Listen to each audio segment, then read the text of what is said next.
Okay, so we've just added our two anchor texts that are keyword rich. Again, those are always provided for each project. And this particular one, it's these two. So these two anchor texts right here will always show in every single post. And the idea is that we're trying to make the keywords blend in with the existing article, and we do that by coming into the end of a paragraph and reading the last sentence and then picking out one or two words from that last sentence and making a new sentence that we can then add the keyword to. So let's go ahead and we're gonna publish this, and then we'll go and we'll take a look at what the published site actually looks like, and then there's two things that we have to check for when we do that. Okay, so here's the published one. We want to take a quick peek at it, and we're doing two things to check that it's okay. First thing we're doing is we're just looking over it to make sure that there's nothing wrong blatantly with the text on here. The next thing we're doing is we have to locate our two keywords. So here's the first one right here, and when you hovered over it with your mouse, then you want to be looking down here towards the left-hand side, and you want to double check that that is going to be pointing to the correct URL. And it is for this particular one. The URL is actually the home page of this site. So that's make, market, launch it. Then the second keyword, again, these are invisible text. I insist on using invisible text. So the search engines can see them, but we cannot. And that code will always be provided for you. And then the other one was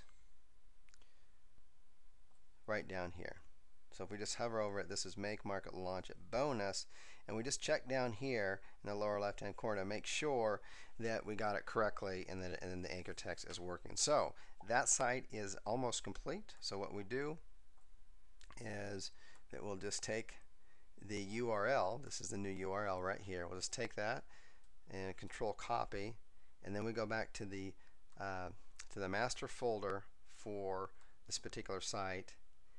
And right here we had on this date today, this was recorded, post 7. Post 7 was used for this URL.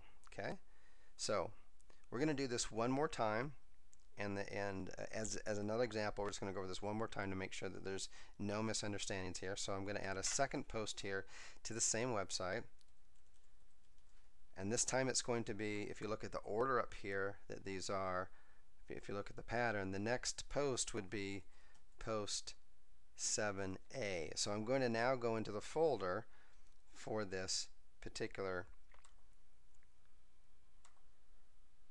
project, and we're going to find post 7a. So post 7a is right here. So again, we're going to do the same thing. I'm going to copy this, and I'm going to create a new post. So I'm going to go back into the site, and we're just going to add new post. We're going to do the whole process over again. It will be identical, but it'll be good to see another example of this. Okay, so here we are, new post. So first thing I'm going to do is I'm just going to copy and paste the post in there, and it looks like this one came in with a title. I can kind of tell that's the title, Google Caffeine. So on this one, what I'm going to do is for the title is just going to be Google Caffeine. I don't want it this long. Remember, the title is going to be 3 words or less plus our keyword. So this is Google Caffeine. That's 2 words. And then remember that for this particular project, the 2 keywords that we're marketing for is this one, and then make it, market, launch it, bonus. And so we rotate them. The last post we were targeting make, market, launch it. This post we're targeting make, market, launch it, bonus. So I'll just put that right after here. And this title is identical to the custom title tag down here. So I just copy and paste that. And next thing I'm going to do is we'll continue in the next video.